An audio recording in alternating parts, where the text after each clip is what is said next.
Guys, അങ്ങനെ ഞാൻ കുറച്ച് പടത്തിൻ്റെ റിവ്യൂ അഥവാ എൻ്റെ അഭിപ്രായങ്ങൾ മിസ് ചെയ്തിട്ടുണ്ടായിരുന്നു. അതിൽ മെയിനായിട്ട് മിസ് ചെയ്ത 2-3 പടങ്ങളുണ്ട്. ഇന്നലെ കണ്ട ഒരു സിനിമയുണ്ട്, ഇന്നലെ കണ്ട 2 സിനിമയുണ്ട്. അതിനെയൊക്കെ കുറിച്ച് പറയാം. ഒരു 4-in-1 മൂവി ഒപ്പീനിയൻ ആയിരിക്കും ഇത്. അപ്പോൾ ആദ്യത്തെ പടം F1, ബ്രാഡ് പിറ്റ്. പിന്നെ ആരുടെ നമ്മുടെ ഫോർമുല 1, അതന്നെ പേരങ്ങ് വിട്ടുപോയി. ഞാൻ ബേസിക്കലി ആ ഒരു പരിപാടീനെ ഫോളോ ചെയ്യാത്ത ഒരാളാണ്. റേസിംഗ് ഒക്കെ ഇഷ്ടമാണ്, ഞാൻ അത്യാവശ്യം കാണുന്നതാണ്. Grand Turismo, Ford versus Ferrari, ഇതൊക്കെ ഞാൻ കണ്ടിട്ടുണ്ട്. ഇതൊക്കെ കിടിലൻ പടമാണ്.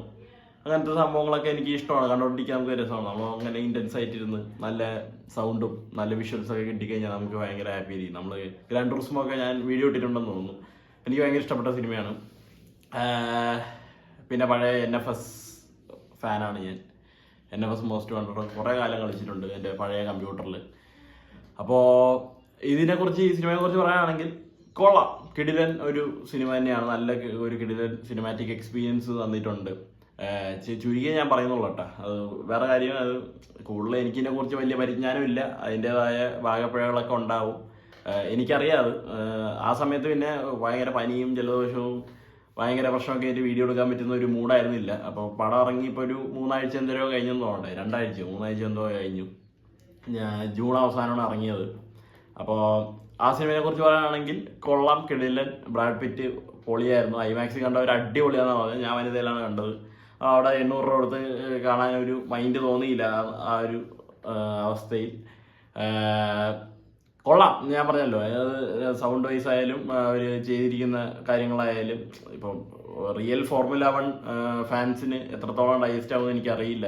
ഞാൻ എൻ്റെ ഒരു ഫ്രണ്ടിനോട് സംസാരിച്ചപ്പോൾ അവൻ ഇതിനെ സ്ട്രിക്ട്ലി നല്ല രീതിയിൽ ഭയങ്കര ഇഷ്ടത്തോടെ ഭയങ്കര കമ്മിറ്റ്മെൻറ്റോടെ ഫോളോ ചെയ്യുന്നത് കൊണ്ട് സിനിമയിൽ ആ ഒരു സംഭവം എത്തുമോ എന്നുള്ളൊരു ചോദ്യം പുള്ളിക്കുണ്ട്.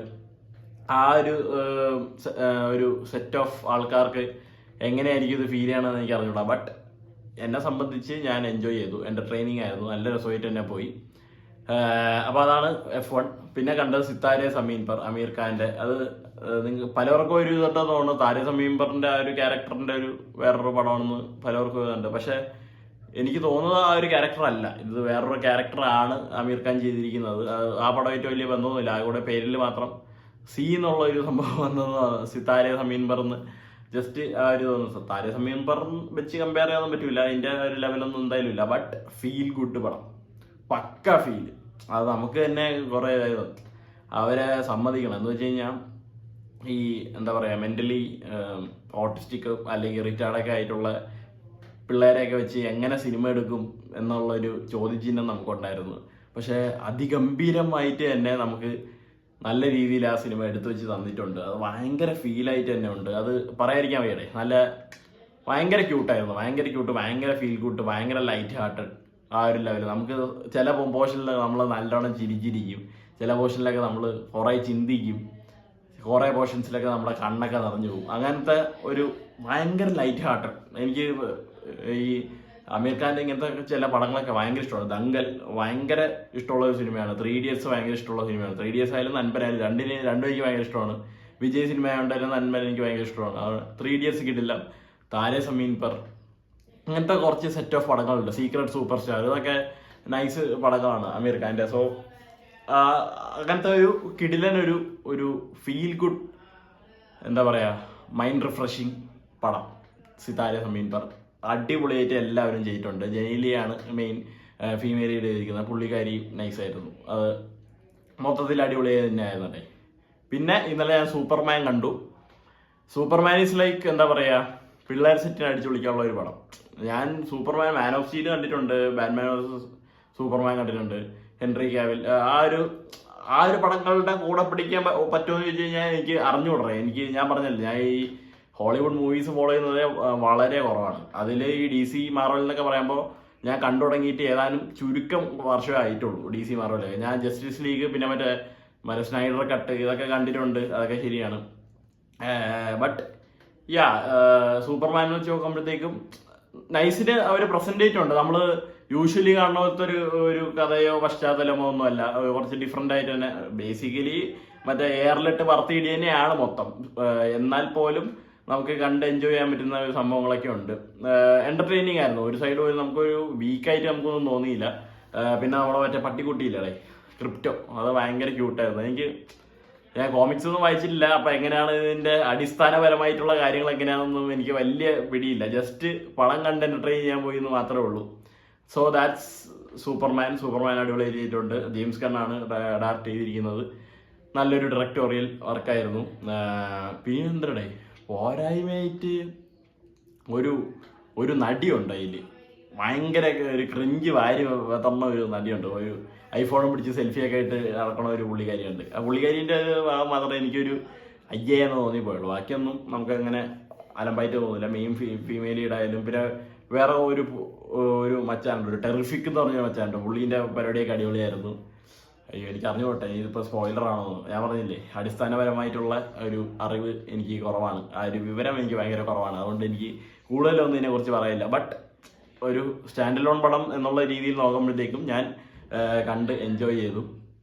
പിന്നെ വേറൊരു കിടിലൻ അതിഗംഭീര പടം കണ്ടു, മിസ്റ്റർ ആൻഡ് മിസ്സസ് ബാച്ചിലർ. ഇന്ദ്രജിത്തും അനശ്വര രാജനുമാണ് സിനിമ കൊണ്ടുപോയിരിക്കുന്നത്. സത്യസന്ധമായിട്ട് പറയാനാണെങ്കിൽ ഒരു 2014, 15, 16 ഈ ഒരു കാലഘട്ടങ്ങളിൽ എടുത്തൊരു ചിത്രമായിരുന്നു എന്ന് എനിക്ക് തോന്നിപ്പോയി കണ്ടപ്പോൾ. എന്നാൽ പോലും അന്നത്തെ പടങ്ങൾക്കൊക്കെ ആ ഒരു ലെവൽ ഓഫ് എന്താ പറയുക, ഒരു നറേറ്റീവാണ് പടം പിടിച്ചിരിക്കുന്നത്. അങ്ങനത്തെ ഒരു സിമ്പിളായിട്ടുള്ള ചെറിയൊരു കഥ, വളരെ ഇതായിട്ടുള്ള കഥ. അതിൽ പുതിയതായിട്ടൊരു സംഭവം ക്ലൈമാക്സിൽ അവർ ഇൻക്ലൂഡ് ചെയ്തിട്ടുണ്ട്. പക്ഷേ എനിക്ക് അറിഞ്ഞുകൂടാടേ, എനിക്ക് കുറേ പടങ്ങളൊക്കെ കണ്ടത് കൊണ്ടാണോ എന്ന് അറിഞ്ഞുകൂടാ, അനശ്വരൻ്റെ വീക്ക് പടമായിട്ടാണ് എനിക്ക് തോന്നിയത്.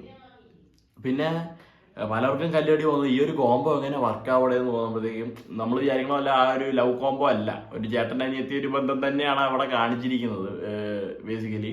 പക്ഷെ ചില പോയിന്റ്സിലൊക്കെ ഇതൊരു എന്താ പറയുക, ലവിൽ ആ ഒരു കമ്മിറ്റ്മെന്റിലോട്ട് എത്തുമോ അങ്ങനെയൊക്കെ നമുക്ക് സംശയം തോന്നും. അങ്ങനെ തോന്നണ സമയത്ത് കട്ട ക്രിഞ്ചടിക്കും. കാരണം അച്ഛനും മോളെ കണക്കുമാണ് ഇവർ രണ്ടുപേരും കാണാനുള്ളത്.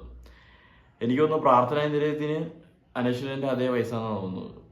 ചിലപ്പോൾ 1-2 വയസ്സ് കൂടുതലായിരിക്കും അനശ്വരയ്ക്ക്, അത്രേ എനിക്ക് തോന്നുന്നുള്ളൂ.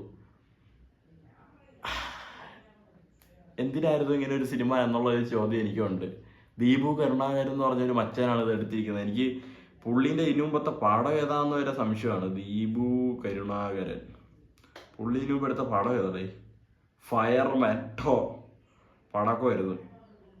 പക്ഷെ കണ്ടിരിക്കാൻ രസമായിരുന്നു, അത് ഞാൻ എപ്പോഴും പറയാറുണ്ട്. ഞാൻ പണ്ടൊക്കെ ഇരുന്ന് അത്യാവശ്യം കണ്ടിട്ടുള്ള പടമാണ്. വിന്റർ നൈസ് പടമാണ്. കരിങ്കുന്നം 6X കണ്ടോണ്ടിരിക്കാൻ നല്ല രസമാണ്, പക്ഷേ ഷോവാണ്. Tejabhai and family, Tejabhai family, crazy Gopalan, എടാ ഇതിൻ്റെ ഡയറക്ടർ ഏതാ? തേജാബായി ആൻഡ് ഫാമിലി എന്ന് പറയുന്നത് പക്ക ബ്രെയിൻ റോട്ട് പടമാണ്.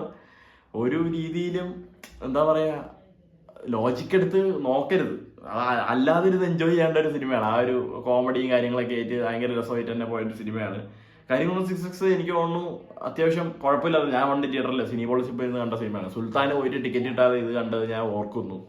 അത് കുഴപ്പമില്ലാത്തൊരു സിനിമയായിരുന്നു കേട്ടോ. വിന്റർ നൈസാണ്. ഫയർമാൻ കുഴപ്പമില്ല. ഇത് ഈ പടം ഒട്ടും പോരടേ. ദീപു കരുണാകരൻ ബ്രോ,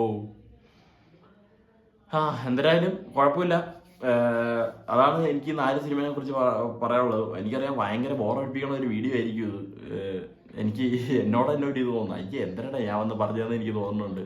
പക്ഷെ അതല്ല, ഒരു ഭയങ്കര ഒരു മടി പിടിച്ചിരിക്കുന്ന ഒരു സ്റ്റേജ് കൂടെയാണ് കഴിഞ്ഞ ഒരു 2-3 ആഴ്ചയായിട്ട് പോയിക്കൊണ്ടിരിക്കുന്നത്. അതുകൊണ്ടാണ് വീഡിയോ ഒക്കെ ആക്കുടി ബാബുബാൻ്റെ ടീസർ റിയാക്ഷൻ മാത്രമേ കേട്ടിട്ടുണ്ടായിരുന്നുള്ളൂ. മാത്രമല്ല ഈ മാസം ഞാൻ ഈ ഒരു ഒരാഴ്ച 1-2 ആഴ്ച, ഇന്നിപ്പോൾ എത്രാം തീയതിയാട്ടെ, 12-ാം തീയതിയാണ്. ഇന്ന് 12-ാം തീയതിയായി. ഞാൻ ഈ ഒരു മാസം തുടങ്ങിയിട്ട് സൂപ്പർമാൻ എന്നുള്ള ഒറ്റ സിനിമ മാത്രമേ കണ്ടിട്ടുള്ളൂ.